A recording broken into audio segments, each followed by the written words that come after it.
Yeah. So welcome to this panel, and we're going to together think about possibilities for a future art school. So to begin, I'm going to just briefly begin with some introductions, so you can have a sense of the worlds that we're coming from. So my name is Undine Sellbach. I am a philosopher and an artist. I have an ongoing interest in insects, and I work in the art and philosophy program between the humanities and DJ CAD at the University of Dundee. So I'm going to just introduce Francis Lingard. So they are an artist whose work explores alternative modes of collective learning, and a graduate of Sculpture and Environmental Arts at Glasgow School of Art. So this over here is Saoirse Amira Anis. So she's an artist and a curator whose practice prioritises radical care, informality and empathy. Saoirse is a graduate of DJ CAD, and I would also like to introduce Laura McSorley, thank you. So Laura McSorley is an artist and a curator whose practice explores DIY artist-led experiments and the importance of the lived body within it. And Laura is also a graduate from Duncan and Jordanson. So what are we going to do? So what I wanted to do is open up a conversation with a real sense of potential and possibility. And this is against the backdrop of institutional precarities, the economisation of education, and enormous asymmetries in terms of access and the way that people relate to art. But we wanted to together hold open a space for thinking in quite inventive ways at positing possibilities. So all of us in various ways have an inside-outside relation to the academy and to other art institutions. So I'm a kind of philosopher interloper in art schools. And, everybody else here in different ways is negotiating that inside-outside relation. And so I guess one of the things that will collect us together is thinking inventively about spaces that might be inside and outside art institutions, and how we might care for and hold open a range of different pedagogical possibilities for art. So the way things are going to run, we will begin with two short provocations. So I will start with Francis and with Saoirse. And then there will be a little moment for conversation and digestion amongst yourselves, and then we'll move to some group discussion. And then we're going to repeat this again with Laura and myself and some provocations.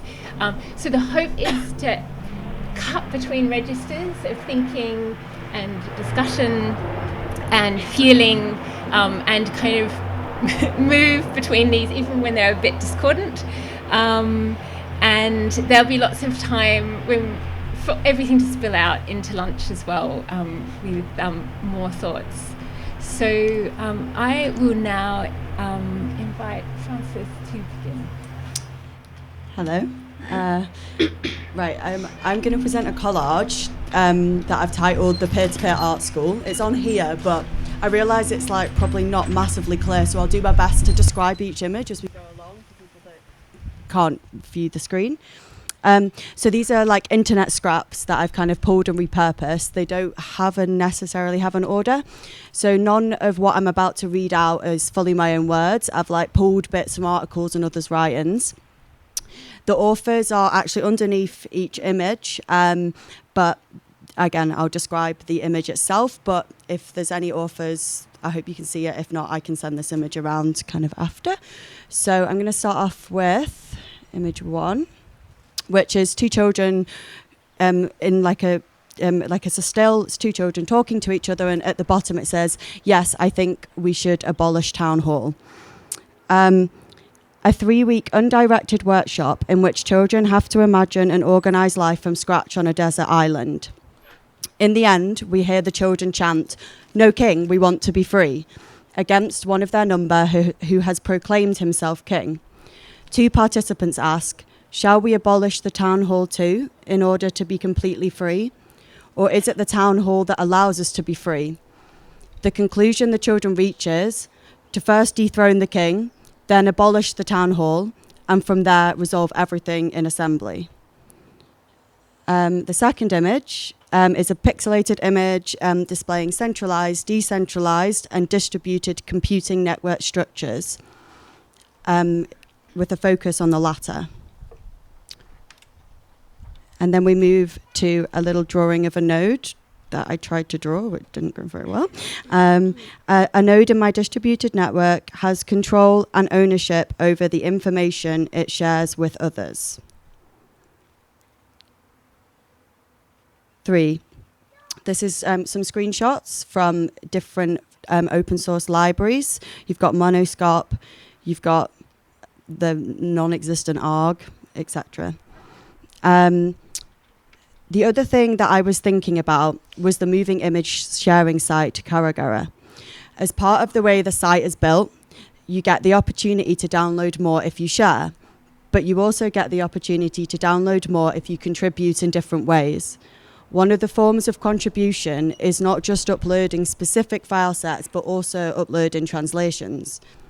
It just made me think about going back to your idea of collaboration and community, but also self-teaching, or within those spaces.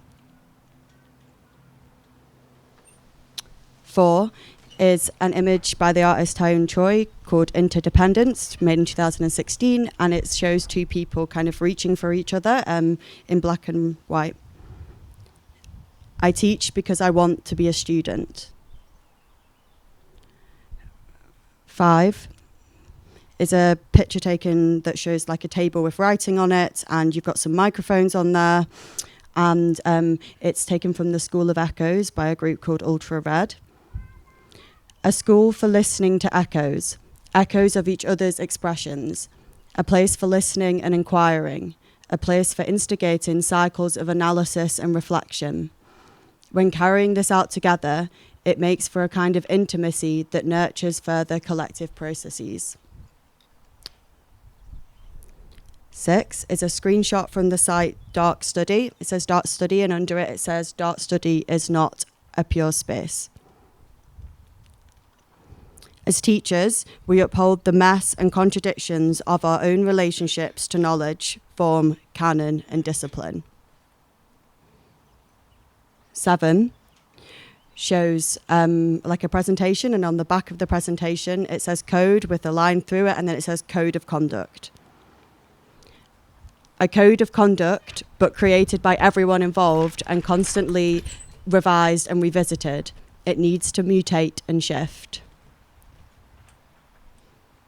8. This shows a sheet with a clock on it, and it says 24-hour clock, how it should be for me. A sheet from a free open syllabus developed by Pirate.care titled Unproductive Resistance. 9 shows a screenshot from a pamphlet made by the Hidden Art School Services, and it says who determines style, who distributes jobs, and who manages to become successful. Do we want to home thinking and practices that might not otherwise have no place to formally exist? The focus needs to be on who and how these homes are built. And then I'm just going to finish by something that I found yesterday that I thought was kind of interesting, which is the school is, according to its Greek origin, a place of schola, of free time, disconnected from both oikos and the polis, and hence freed from daily economic and political occupations. Learning begins when we reject the orderly, the mediocre, the learner as user, and the student entrepreneur. and we accept the flawed, transgressive and emotional aspects of learning.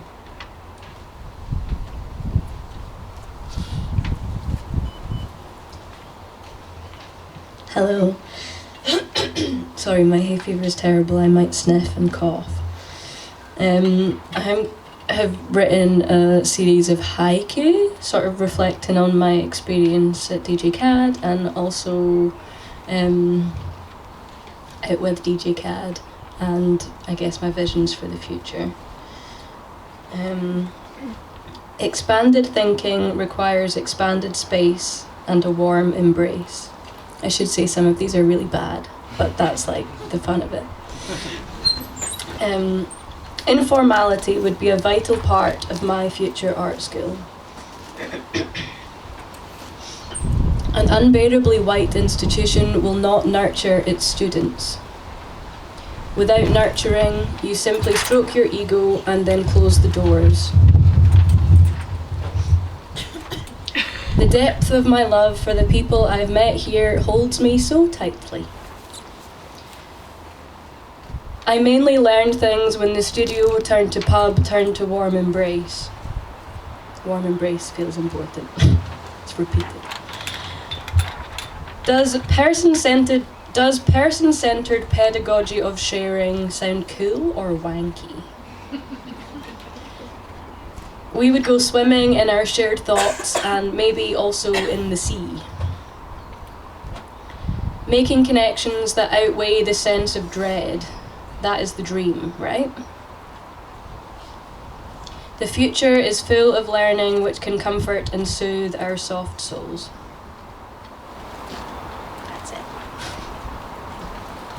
So I'd like to invite you now to just take a little moment, really in your seats, and maybe chat with each other, or just even have a think, and then we'll kind of come together as a conversation. So, with just take a moment.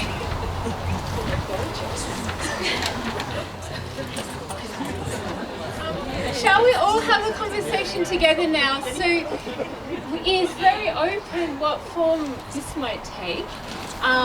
There might be thoughts that everybody has on the panel to share with each other.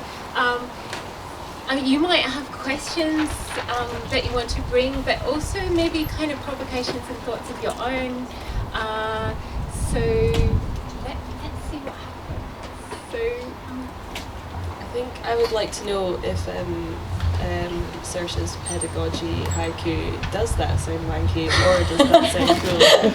Yeah, a pedagogy of, wait, what was it? Oh, a person-centered pedagogy of sharing. What's the wanky?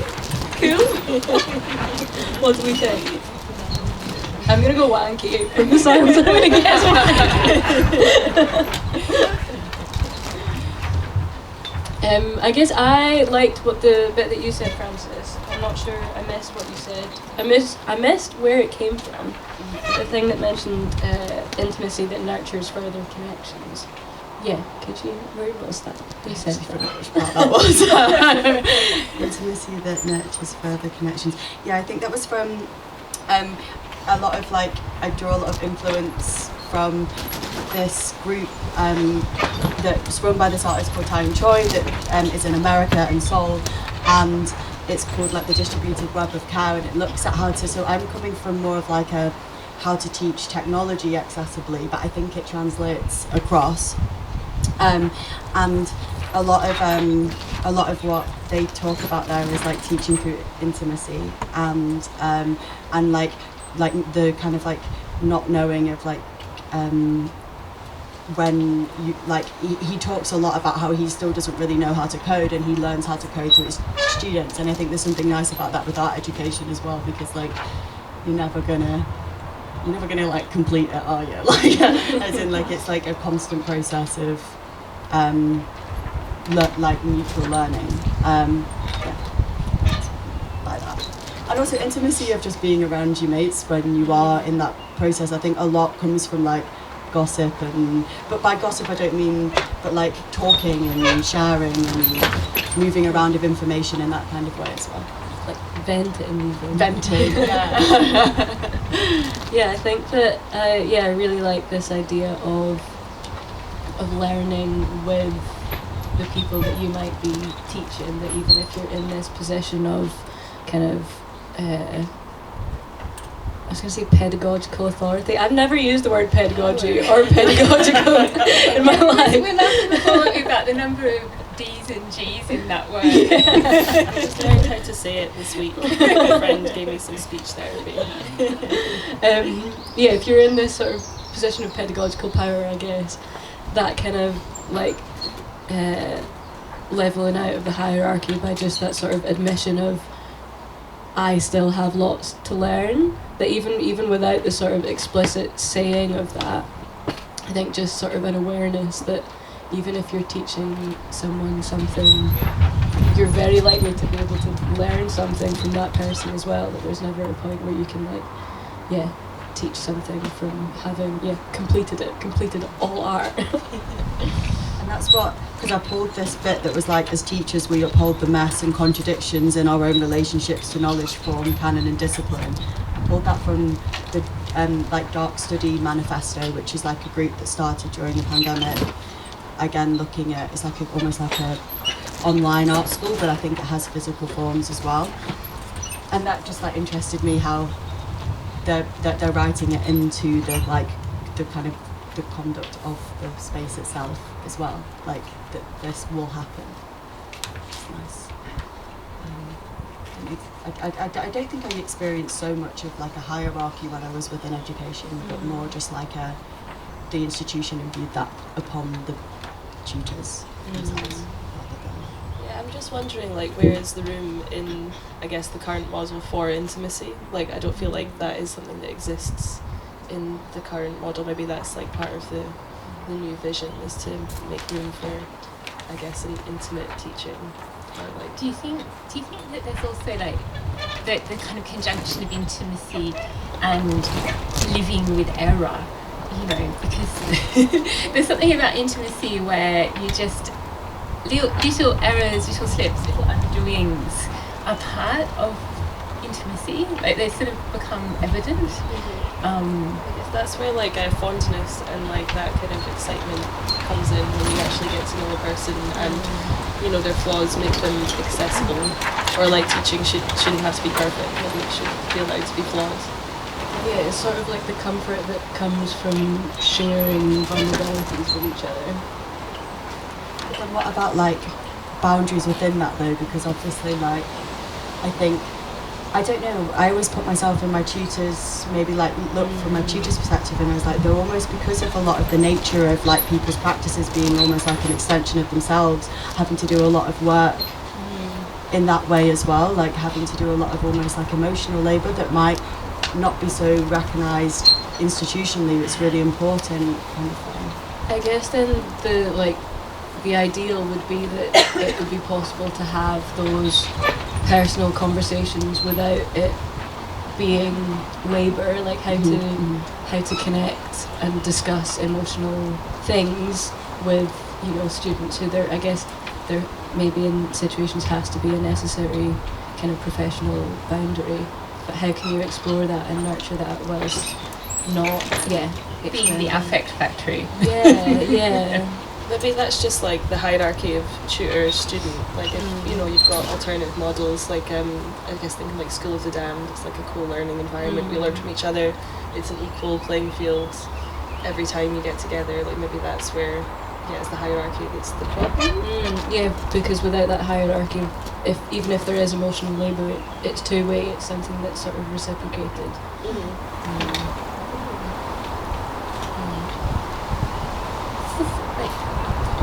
Would anybody like to kind of leap in with a thought?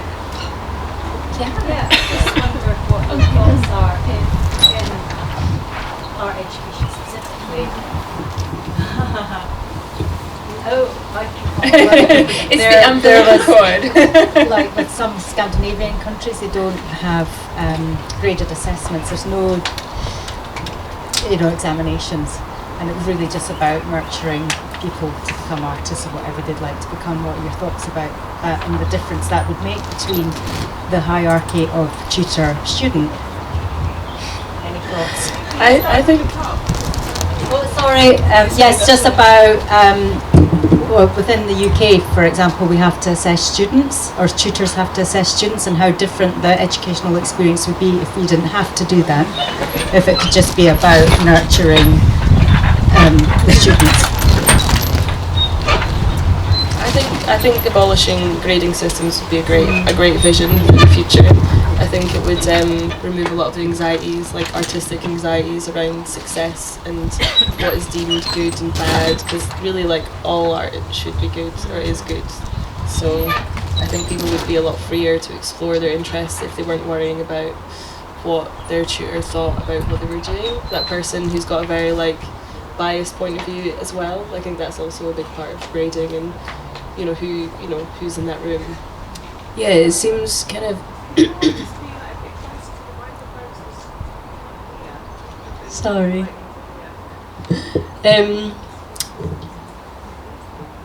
Oh, I forgot what I was gonna say because I started thinking. No, it's okay. Great. It'll come. Yeah. It'll come So through. would you like to leap in with a question? Yeah, that's exactly what I was going to ask. Is this the relationship with students? I mean, I taught you guys and had a very good working relationship with you when we were talking, sharing, even having intimate conversations. But I then had to make an assessment of you, and actually, the ideal art school would be one where we do not have to do that, where we could split these things off and we could teach and share and learn together and not ever have to judge. So that was exactly what I was going to say. I'm with Nilla. Yeah, love that. I guess it's kind of. I would be wondering what is that like? I guess like how does your experience as a tutor? I guess for you or for you, Undine, like that. How does that affect your experience of enjoying what you do? The fact that you have to, like, assign a sort of something quantifiable to someone's work that I guess in art and philosophy is largely subjective. How does that affect it? Yeah, no, I mean, that's such a good question. I mean, one of the ways we get around it is to have, a big, a chunk of what we do where people just have to do something, bring a provocation, come along with a question or an object, and they're not ranked. So we always kind of have a part of, and it is precisely because you get better conversations when that happens. But I also have to say, like, I mean, I think that, like, in terms of assessment, like, we often, I mean, this is, also a philosophy thing, but we kind of write responses, and I think it's very important that what you write back is like a kind of an attempt of a kind of gift back. That whatever work someone's put in at such a moment and it has a future, and you want to kind of give something, and that is perhaps what might be good about having to submit to that process that forces you to read and to be and to articulate something back. I like the idea that a submission is a thought that has a future, and that's something that you as a tutor nurture. I'd never really thought about it like that, but I really like that. Would anybody else like to share a thought? I feel like we might just be talking about, I guess, all of our experiences as, I guess, in institutions when there's so many other ways, I guess, to talk about this as well. Thank you there. So being a student, there's always the question of, the feedbacks to have the learning process. So once we have the feedback, we have that, the sort of assessment coming in. And I joined the session lately, but, there was the discussion of, informal peer learning and, intimate teaching. But as a personality, as a person, they have different levels, and only few, intimate relation builds in to get to that level of closeness, And with the students, with the for a lot of students involved in a class, it will be hard as a pedagogy to involve to get to that closeness. And how do we do that will be my question. And adding to that, because it's such institutionalized, because we have to get the productivity and the performance. So that's why we have this current, system of assessment. If I recollect, we had that in ancient India, the curriculum, the community learning and stuff, which had, the submission and continuous, you live with your faculties, literally. But how do we get to that, process? I don't know if I can answer that. No, I'm not sure I can either, but I guess maybe if it was something that was more embedded in the structure, then it kind of would happen naturally, I guess, that those, I guess if right from the offset those connections were nurtured in order to encourage peer learning, then yeah, it would maybe just happen more naturally. Is that a good answer? No. It has to be, it should be organic. We cannot. Yeah, I think we experienced that so sculpture environmental art, I think, has historically kind of when we were on the course, they made us go away together at the beginning of the course and share space quite intimately in that kind of way to start off with, and so we all got to know each other as kind of mates, or not mates, but as people before we got to know each other's practice. And I think that was quite interesting because we carried that onto the doing the in-session program, which is a graduate cohort year where different artists from around Scotland will come, and that kind of continued come to kind of support a group of graduates in the post life of the institution, and we kind of continued that on where I had no idea what anyone made. It wasn't about that, it was about how to kind of then how we navigate things outside of that. And I think that was actually really beneficial, because I think what I found at art school anyway is that I felt sometimes that I had to self-define through what I made, not who I necessarily felt or what I was reading or the people around me who were doing these amazing things. And so it was quite nice to recontextualise myself and different people around Scotland who were also in the same situation, and that brought a different kind of closeness. So it was maybe a different kind of closeness to what you're talking about. Yeah, I do agree. I think it does exist everywhere else outside of the institution, which is the strange part, Saoirse talks about in the haiku, I guess art school turning into pub, turning into warm embrace. How many pub crits have you had over a pint and a packet of crisps? That's usually where you have your best moments, I guess. Sorry. Just in reflection to that, I have to use the teacher voice there. Just in reflection to that about the idea of making being different from analysing, and having taught, I've noticed that quite often people are only beginning to understand what they're making towards the end of their studies, and only just beginning to realise what their work is about. And like you say, perhaps the pub is the best way to do the analysis, but there are it's that moment giving over the space to, obviously 3 years is a short time. I come from a different educational background in that it was in England, and so you come into foundation into second year, and you don't necessarily meet everyone that's bonded from first year, so you're kind of like an outsider. But it was interesting that foundation studies used to be 2 years to begin to develop where you might specialise in, and now that's been shortened and compressed.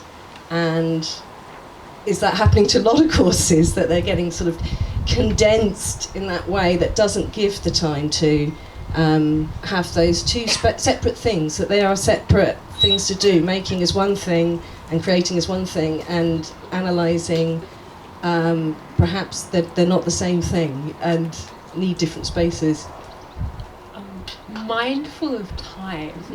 Does anyone want to have a momentary response? And then we'll move into some more publications, and there'll be much more room for discussion. Yeah. I just think that's a symptom of the economisation of education, like what we're talking about. Like these, would education be better if it, if it didn't depend on universities making money or trying to stretch budgets, or, what if they expanded their spaces, expanded their workshops, expanded, what if all education was free? There's, I think, just removing, I know it would never happen, but to remove capitalism from education would make a great future art school. And Laura, would you like to take over now? Sorry, I have something to read. I'm just going to, I guess, tell a little story. When I was in third year of art school, I was given a piece of writing to read. It was the first time a tutor had given me, the whole group, the same piece of writing to read and then come together and discuss. And it was Susan Sontag's Against Interpretation. And I guess in my naivety, I skim-read it and got to the end where she says, we need an erotics of art, and thought, art needs to be sexier. But actually what Susan is talking about upon further investigation is, she says, art is more than its meaning. It's an experience, essential, emotional and spiritual interaction. We need an erotics of art. So yeah, I've carried that with me throughout my practice. In everything I do, I try and think about a feeling or a sense. And we were talking about it the other day when I learned how to say pedagogy. To demand a pedagogy of the senses. So I think my vision for a future art school already exists. I think it exists.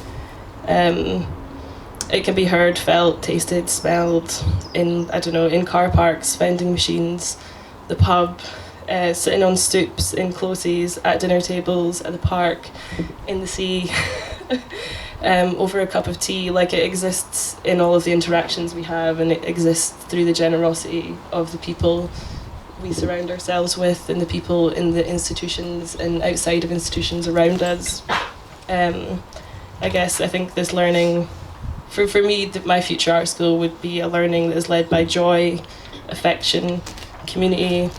It would resist hierarchies and reflect the changing capacity of our bodies and celebrate knowledge that's felt. And it would also consider the alternative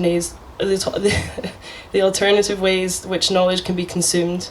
So, does it have to be read? Does it have to be watched? Can it be tasted? Can it be consumed in a different way? So I think a vision for a future art school would be that Susan demands. I would demand an erotics of arts education. And I guess I'm going to invite my fellow panel members to consume my notes if they want to. Thank you.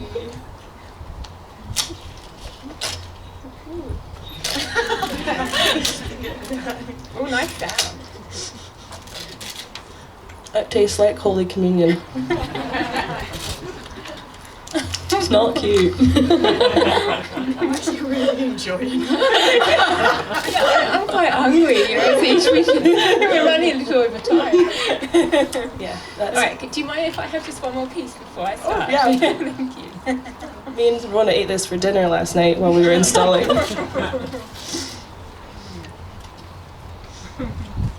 Yeah, you might do that. It's nicer if you eat it folded up, by the way.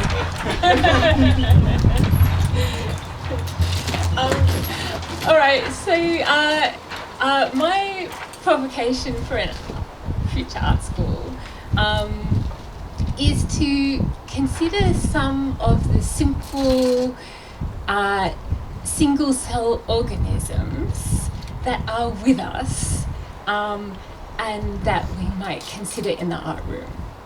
So the question I want to ask, and it kind of carries on, I think, from what does knowledge taste like? Your beautiful question.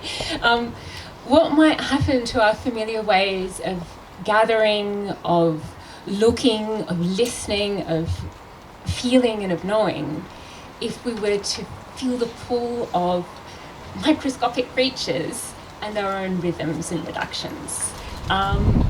So on the screen, you'll see a picture of a paramecium. It's a single-cell organism found in aquatic environments, such as the ponds that we have here, or maybe even in glasses of water if the water's come from a stream. So it's an oblong shape, like a slipper, and it moves through the water with the aid of short hair-like cilia while revolving on its longitudinal axis. So this is a picture of a paramecium and its surroundings. When the paramecium encounters an obstacle, the cilia beat of those little hairs at the edge of it reverses and it flees. So this results in a backwards movement and lateral turning, followed by a swimming forward. So if you have a look at the next slide, oh yes, it's come up. So there's the two pictures there. So this gesture is indicated by the zigzag line in the second picture. But if you think about it, the backwards is also a kind of turning outwards from the axis of the body. So it's a kind of backwards with a swirl. And then the paramecium corrects its direction again towards swimming forwards. So this simple script repeats: backwards movement, lateral turning, swimming forward. So notice how almost everything in the second picture acquires an obstacle tone for the paramecium. Almost everything in a paramecium's world is an obstacle. So it's only when a paramecium encounters its food, which is putrefaction bacteria, that the zigzag movements are interrupted. So putrefaction bacteria breaks down living matter, and it also aids in processes of fermentation, and so we have it inside our guts, for example. So speculating on the encounter, the biologist Jakob von Uexküll, who helped create these drawings, writes, "The little creature can only rest once it arrives at its feed, which alone of all things in its environment sends out no stimulus." So this seems a reduced, repetitive world. Light and shade, form and scale, inside and out, self and other, space and time are probably of no immediate use to a paramecium. Yet without this scaffolding, the paramecium is performing an embodied distinction. The rhythm of obstacle and flight, punctuated by the lull of feeding. So we can't experience the world of a paramecium or cognitively claim to know what it is. We just have too many organs, too many conventions, too many rules, too many aesthetic ways of encountering the world, too many kind of unspoken habits, and they all get in the way. But we might still perhaps cultivate a feeling for a paramecium by taking up its script. So we already have two pictures, so I'd like us to make a third. Let's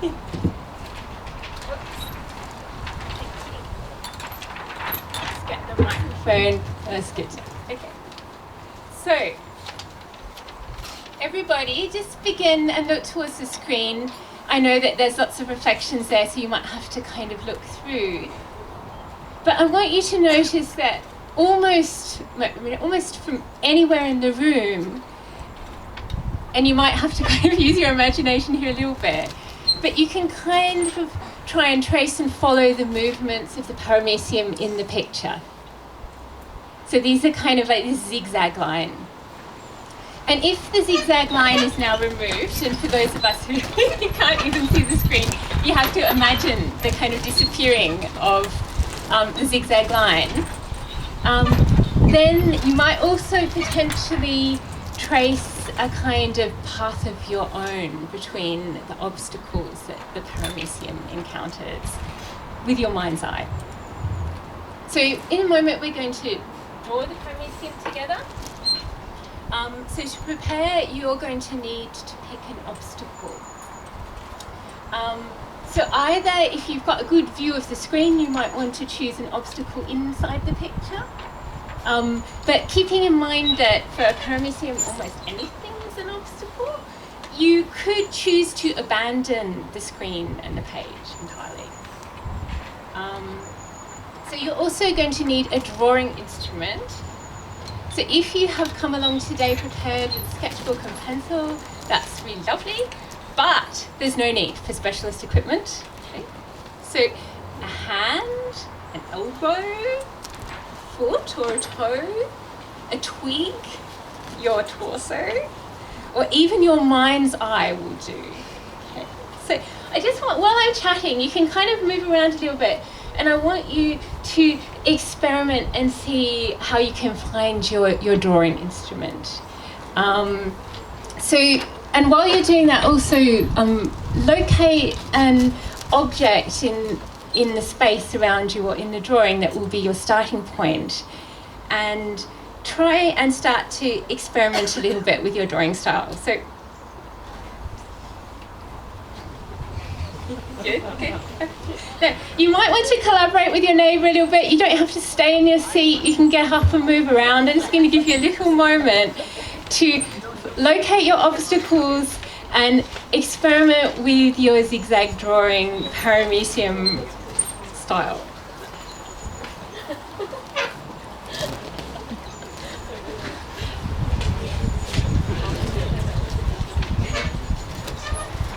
Good.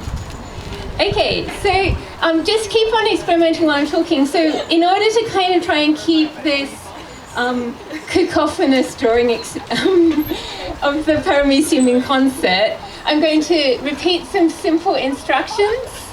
So backwards movement, lateral turning, swimming forward.